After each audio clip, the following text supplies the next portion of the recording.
Mr. President, your administration separated children. Garcia Luna has been charged. Joaquín Guzmán Loera. Entre Washington y México por Jesús Esquivel.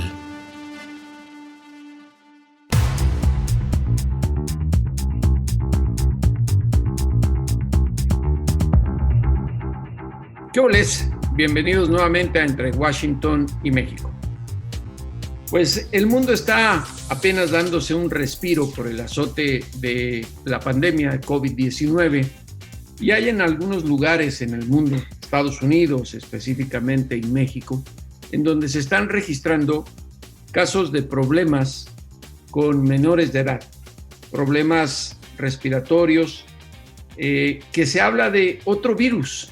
Pero ¿quién mejor que el doctor Héctor Frisby, especialista en estos asuntos, que nos aclare qué es lo que está ocurriendo? Doctor, nuevamente, muchas gracias por estar en Entre Washington y México. ¿Cómo está, Jesús? Buenas tardes. Un saludo a todos los que nos escuchan. Así es, Jesús. Como hemos visto en las noticias, esto es algo que afortunadamente ya se le informa a la gente, pero esto es algo que ya ha sucedido anteriormente. No es algo nuevo. Nosotros hablamos de una videmia, en inglés es twindemic, pues como gemelos, es una videmia o una tridemia, así es como se dice en español, cuando tenemos dos virus activos o dos gérmenes activos que están causando infecciones numerosas en determinado sitio del mundo. Entonces, en este momento tenemos todavía COVID-19, tenemos influenza, que sabemos que siempre en esta es la época de la estación de la influenza, y ahora tenemos un brote muy importante en diferentes lugares de los Estados Unidos del virus sincicial respiratorio. Este es un virus que principalmente ataca a menores y a adultos mayores, las personas que están en medio, las personas menores de 65 años y mayores de 12 años, no son tan afectadas por el virus sincicial respiratorio. Y esto es lo que ha causado que se ponga alerta para las personas. Pero fíjate que si ustedes recuerdan, en los últimos 2 años y medio, en las últimas temporadas de influenza estacionales en invierno que hemos tenido, ha habido muy pocos casos de influenza, incluso muy pocos casos de catarros estacionales. Y esto es porque hemos tenido las precauciones asociadas a COVID, que son exactamente las mismas que nos protegen contra cualquier otra enfermedad que se transmite por vías aéreas superiores. Y doctor, ¿será también que los medios de comunicación, por lo que ocurrió con COVID-19 cuando empezó la pandemia, que muchos gobiernos, instituciones de salud no le hicieron caso, que ahora, digamos, estén extrapolando esta situación que, como dice usted, es común? Pues mira, desafortunadamente ahorita pues hay elecciones en algunas partes de los Estados Unidos, hay elecciones en algunos otros países y eso siempre contamina la información y desafortunadamente la contaminación no se escapa de la salud pública. Y lo vimos en Estados Unidos, lo vimos en México. Hay personas que no pierden la oportunidad para presentar posiciones políticas asociadas a las políticas de salud, pero eso no debe suceder así. Creo que una de las lecciones más importantes que tenemos que aprender es que la salud pública de los países es un asunto de seguridad nacional y no debe sesgarse la información, no debe manipularse la información, porque vamos a empezar a ver información falsa, información malintencionada, rumores, insinuaciones, que lo único que hacen es desorientar a las personas. Y ahora, ¿cómo enfrentar a esta situación del sincicial respiratorio que se está dando, doctor? ¿Qué es lo que recomiendan los médicos? Mira, lo que se recomienda es que tenemos nosotros a la disposición de la población en general vacunas tanto para influenza y vacuna para el COVID-19. Entonces, es lo que se le recomienda a las personas es que, bueno, pues vayan y se apliquen las vacunas para influenza y para COVID-19. Entonces, hay algunas vacunas, por ejemplo, el palivizumab se llama, y eso ayuda a prevenir al virus sincicial respiratorio. Pero nada más es eso, no hay vacuna para el virus sincicial respiratorio. Ahora, doctor, hay otra situación que se la quiero pues preguntar en este sentido. La gente todavía en algunos lugares sigue pensando que las vacunas contra COVID-19 y contra la influenza, no son necesarias. En Estados Unidos recientemente las autoridades de salud pública autorizaron la vacuna de refuerzo para niños mayores de 5 años. ¿Qué es la ruta correcta en este caso, sobre todo en la época invernal? Y digo, no se puede negar que hay niños con casos con este problema respiratorio. ¿Qué hacer? La gente, pues muchas veces por ignorancia o por religión o simplemente porque creen en eso, se abstienen de utilizar las vacunas. Mira, la recomendación es que se vacunen las personas. Como siempre se los he explicado, son muy pocos los casos de impactos en la salud a largo plazo. Claro que hay efectos secundarios, hay algunas personas que presentan efectos secundarios severos. Vimos esta semana publicado un artículo finalmente acerca de los cambios ginecológicos que hay, o sea, a las mujeres se les altera el ciclo menstrual, algunas de ellas tienen dolor mamario, en fin. Esos efectos secundarios claro que existen con las vacunas. Sin embargo, nosotros en salud pública siempre hacemos un análisis de los riesgos potenciales y los beneficios potenciales. Los beneficios potenciales de recibir una vacunación superan por mucho los riesgos potenciales al no vacunarse. Entonces, ojalá que la información que ahora, pues está disponible para todas las personas, sea información que pase ciertos filtros. Y no es que haya censura, sino que es muy importante que la gente no tenga información a nivel rumor, a nivel de suposición. Lo peor que puede pasar con una vacuna en fase 3 de investigación clínica, como están las vacunas de COVID, es que no sirva. Eso es lo peor que puede pasar, que pierda su eficiencia, que pierda su eficacia pronto, que haya nuevas variantes, que haya que poner refuerzos, en fin, eso es lo peor que puede pasar. Pero es muy importante que la gente sepa que los dos mayores descubrimientos más importantes en el siglo XX en la medicina fueron las vacunas y los antibióticos. Y eso incrementó en promedio 30 años de vida, de expectativa de vida en las personas. Ahora, doctor, ¿cómo vamos en el tema de COVID en la actualidad? Sobre todo con el asunto de los menores. Esta vacuna de refuerzo para los niños mayores de 5 años, creo que pues alienta lo que dice usted en el avance del entendimiento en la sociedad de lo importante que es la inmunización. Sí. Desde su punto de vista de los estudios que han realizado, en lo que usted ha participado, ¿cuál es la situación en estos momentos que se tiene en México y en Estados Unidos? Lo digo porque el auditorio, usted sabe, es binacional para este podcast entre Washington y México. Claro que sí, pero mira, afortunadamente o desafortunadamente, los virus no respetan fronteras geográficas. Eso es una formalidad impuesta por los seres humanos que a los virus no les interesa. Entonces, la conducta del virus va a ser exactamente igual en México que en Estados Unidos. Lo que tienen que hacer las personas es informarse de fuentes confiables y acudir a recibir su vacuna. Ahora, ¿qué está sucediendo con este virus? Este virus es un coronavirus que tiene una conducta atípica, se comporta de manera muy diferente a cómo se comportan los otros coronavirus que ya conocíamos. Tenemos muchísimos años conviviendo con coronavirus, pero este se comporta de una manera muy diferente. Aún no acabamos de entender cuál es la conducta y no podemos predecir qué es lo que va a hacer el virus. Recuerden que en una epidemia, en una pandemia, en un brote, quien tiene siempre el control es el virus. Nosotros lo único que podemos hacer es adelantarnos a la ruta que preveemos que va a suceder, pero quien tiene el control siempre en la pandemia es el virus. Y este caso, pues es exactamente lo mismo, ¿no? El virus tiene el control y en México se está presentando, ahora se está haciendo la transición, ya no es una pandemia, ahora ya tiene una comportación endémica. ¿Esto qué significa? Que se va a convertir en una enfermedad o de grupos vulnerables o de regiones específicas. ¿Cuáles son los grupos vulnerables para COVID?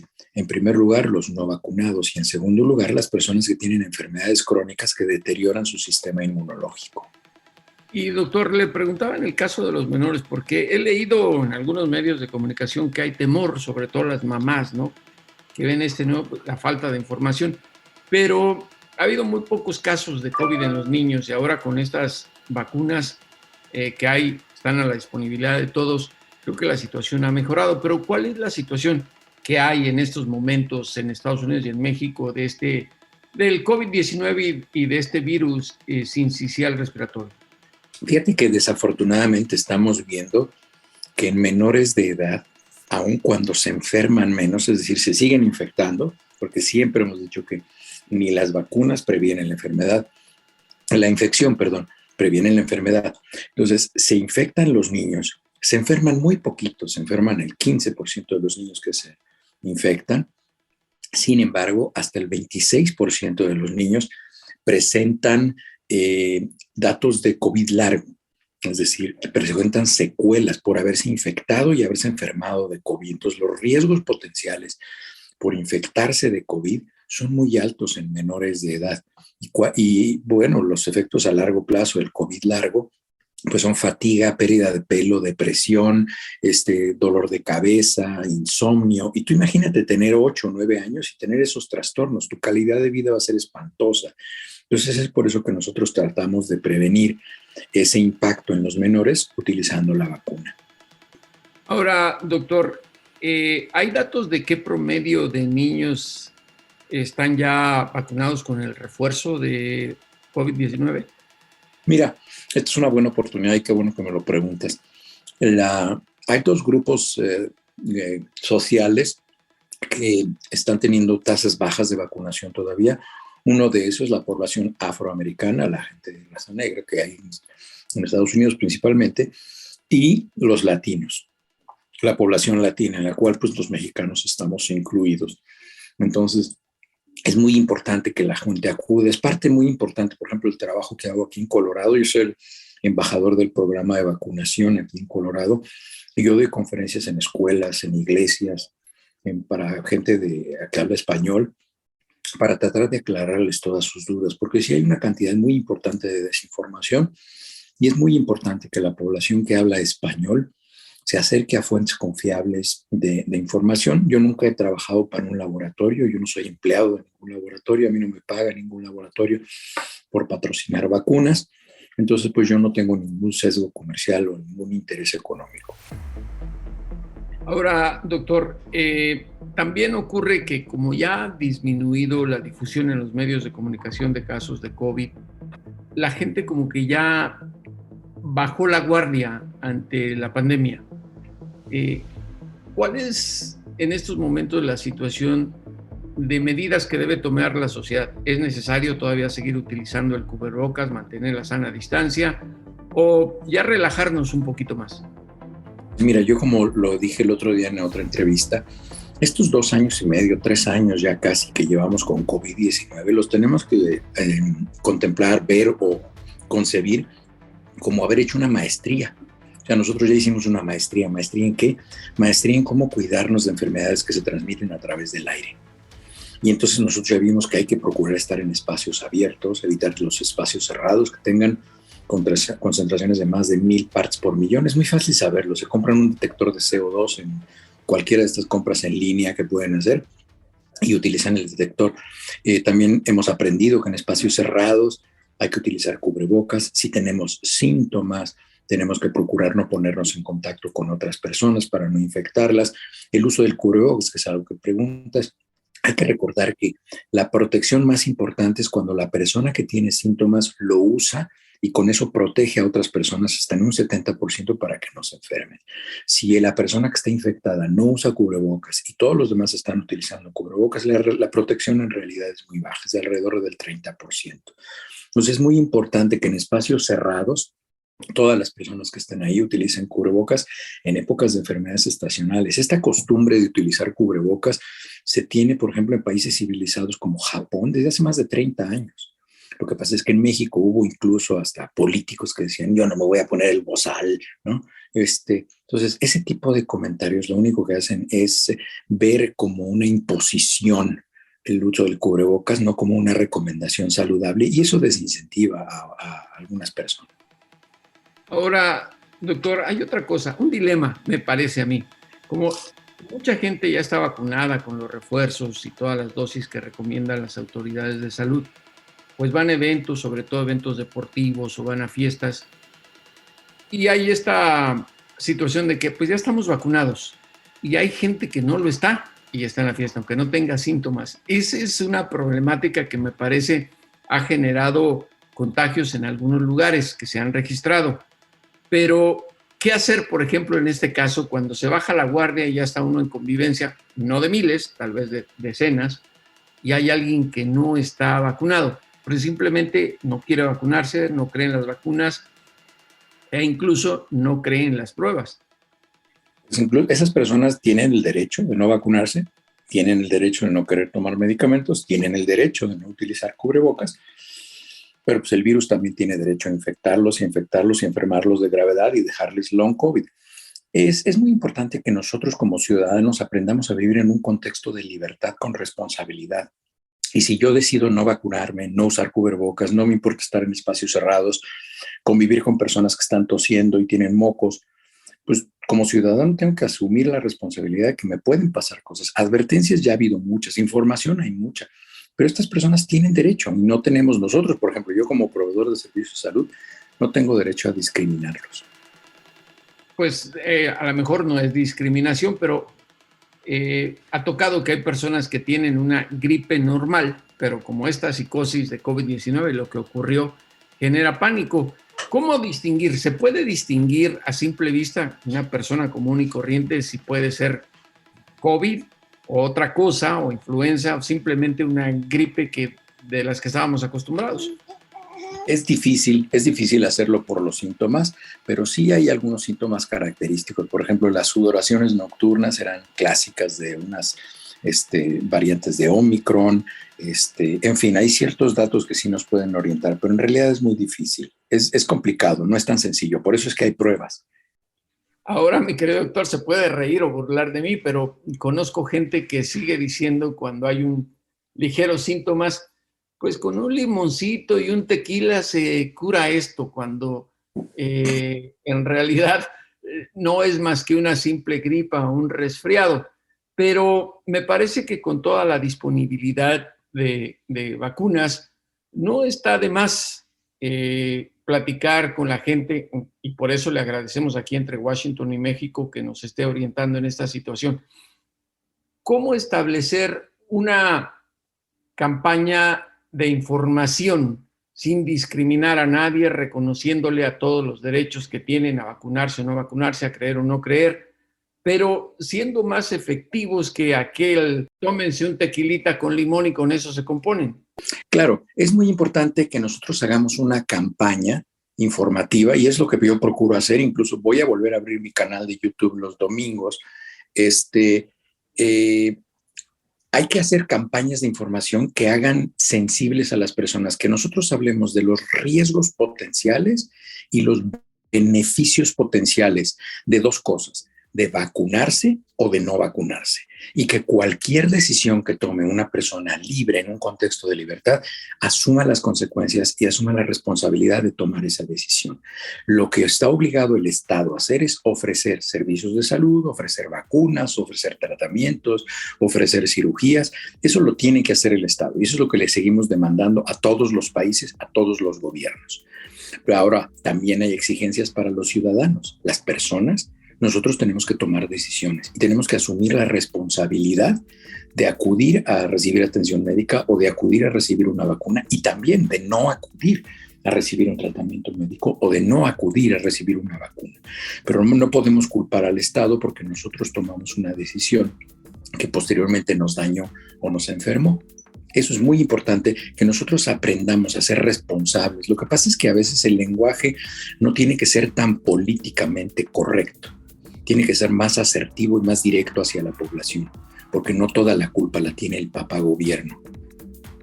Pues, doctor, muchísimas gracias por estar aquí Entre Washington y México, y creo que con la experiencia que tenemos en el mundo de COVID-19, la sociedad ya es un poco más responsable de su situación, sobre todo si quiere o no hacer caso a lo que recomiendan las autoridades de salud de cada país.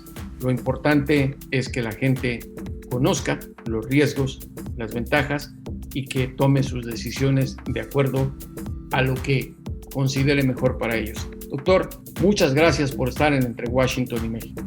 Muchas gracias a ustedes. Buen día.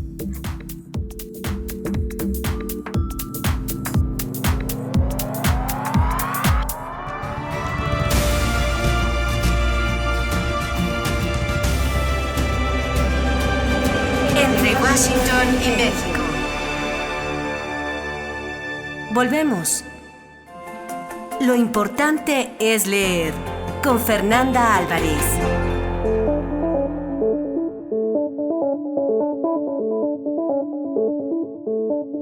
No podemos vivir sin información y los libros son esenciales. Nos ayudan incluso a conocer lugares tan lejanos de donde nos encontramos, como a vivir historias de fantasías y platicar con los personajes que están en esas letras. Por eso, lo más importante es leer, y que Fernanda Álvarez de Penguin Random House se encuentra aquí entre Washington y México para hacernos sus recomendaciones. Mi querida Fer, ¿qué nos tienes? Hola Jesús, pues como siempre es un gusto estar aquí con ustedes para comentar libros, y ahora no vamos a viajar a otros sitios precisamente, sino más vamos a viajar en el tiempo a la Revolución Mexicana a través de la pluma de Arturo Pérez Reverte. Él acaba de publicar una novela que se titula Revolución. Evidentemente de ahí ya sabemos dónde vamos a estar, y es la historia de Martín Garret, que es un español, un jovencito que viene como ingeniero de minas, y pues como muchas veces pasa en la vida, él estaba pasando por ahí y termina metido en la Revolución Mexicana del lado de Pancho Villa. Entonces es una novela en la cual Pérez Reverte la verdad es que lo logra muy bien poner como pues estas voces mexicanas, ¿no? Nuestro léxico lo versa muy bien en la novela, más estos personajes que a veces mitificamos, ¿no? Como el propio Pancho Villa, lo ponemos como un héroe, ¿no? Y lo que hace Pérez Reverte es bajarlo en un espacio mucho más terrenal, en el cual podemos ver pues que no era ningún pan de Dios este buen hombre, Martín, que también va creciendo a lo largo de las páginas. Y bueno, en fin, es una novela que sí nos arrastra a ese México que no nos queda nada lejos, pero que a veces se nos olvida. Y mira que Pérez Reverte se ha metido en asuntos que conoce muy de pasadita, pero hace muy buenas novelas. Recordemos La Reina del Sur. Sí, que fue un exitazo. Épico, ¿no? Sí, totalmente. Y yo creo que esta pues va muy, bueno, de la mano, ¿no? En el mejor de los sentidos, es decir, este México que le queda, como bien dices, no siempre tan a la vuelta de la esquina, pero algo que sí tiene Pérez Reverte, que sabes que él fue corresponsal de guerra, entonces todos estos momentos también de revolución, de luchas, de esos momentos críticos donde apuntan con fusil en la cabeza a un personaje, y este personaje tiene distintos pensamientos fugaces en ese instante, la verdad es que Pérez Reverte ahí lo consigue perfectamente, porque eso sí está de primera mano, ¿no? ¿Y cuál es la otra recomendación que nos tienes, Fer? La otra, pues ya ven que yo de vez en cuando aparezco con mis poemas, ¿no? Con mis libros de poesía. Y acabamos de publicar la poesía completa de Vicente Aleixandre, que como recordarán, él fue Premio Nobel de Literatura en 1977, pertenecía a la generación del 27, donde estaban Lorca, donde estaba Dámaso Alonso, Pedro Salinas, y otro de los grandes, ¿no? Como a veces cuando pienso en épocas para vivir, digo, ay, esta debe haber sido muy divertida, porque la verdad entre Dalí y Lorca la pasaban bastante bien, según, ¿no? En momentos de su vida. Y les quiero leer este poema para despedirme y para que vean cómo sí hay que entrarle a Vicente Aleixandre. Se titula Tienes nombre. Tu nombre, pues lo tienes. Toda mi vida ha sido eso, un nombre, porque lo sé, no existo. Un hombre respirado no es un beso. Un hombre perseguido sobre un labio no es el mundo, pero su sueño a ciegas. Así bajo la tierra respiré la tierra, sobre tu cuerpo respiré la luz. Dentro de ti nací, por eso he muerto. Ay, no pueden decir que no quieren leer a Vicente Aleixandre, por favor, háganlo. Mi querida Fer, dicen los sabios que sin la poesía no podemos entender nuestra realidad y la historia del mundo. Por eso es muy importante que estés cada semana aquí en Entre Washington y México con este látigo que nos hace muy bien para decirnos lo más importante es leer. Fer, muchas gracias. Muchas gracias a ti, Jesús. Y eso, a leer poesía a cuentagotas.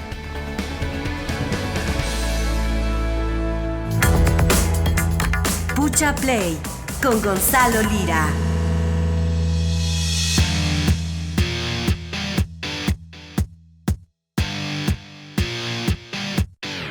Si tienen ampollados todos los dedos de manos y pies, nos quedan los codos para Pucha Play con Gonzalo Lira Galván, cada semana aquí en Entre Washington y México. Gonzalo, ¿con qué nos vas a sorprender?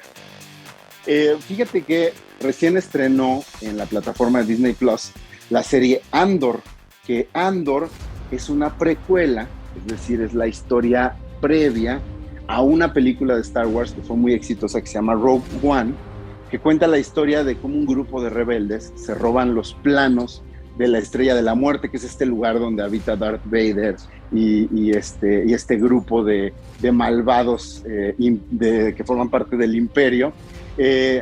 Y es curioso ver a Diego Luna como este revolucionario mexicano, bueno, o al menos nosotros sabemos que es mexicano, pero sí con algunos lejos de latinidad en el mismo personaje.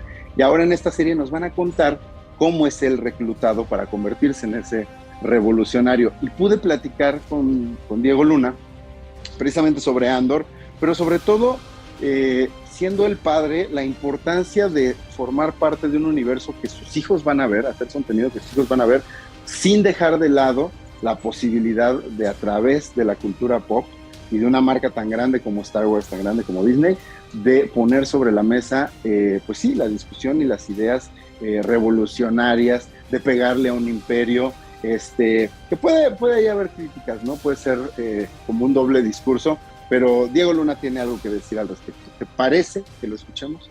Escuchémoslo. Yo creo que es importantísimo, ¿no? Yo es lo que busco, tanto en lo que trabajo como en lo que veo, ¿no? En lo que veo y busco como espectador. A mí el entretenimiento me encanta cuando además de entretener te hace preguntas, te hace comentarios pertinentes, ¿no? Y cuando te acompaña fuera de las salas o fuera de la experiencia de ver algo, ¿no? Cuando tiene de pronto que ver con el mundo que vives allá afuera y sales y dices, ay, cabrón, claro. Y de pronto una reflexión que sucedió mientras veías o te contaban una historia tiene todo que ver con tu vida.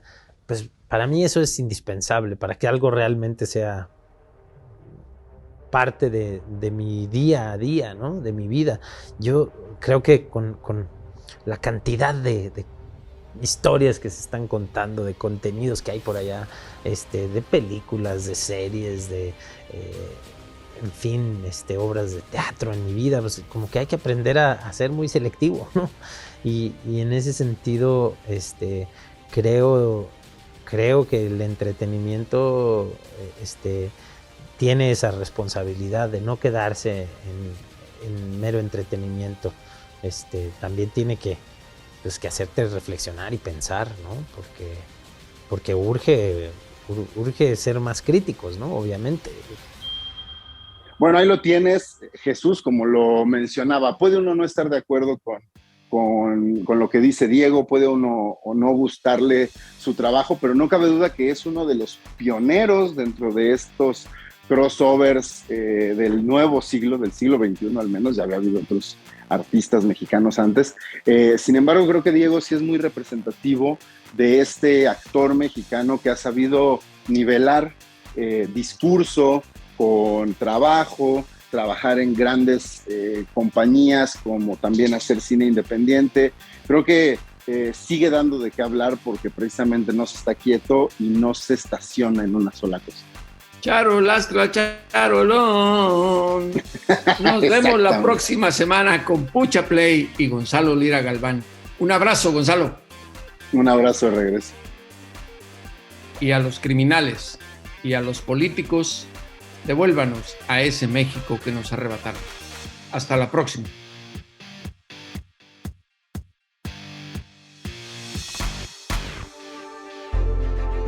Esto fue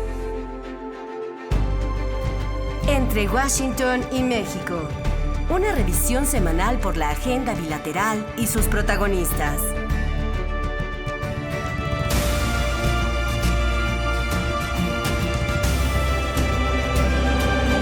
Entre Washington y México. Esta es una producción de Fluxus Comunicaciones.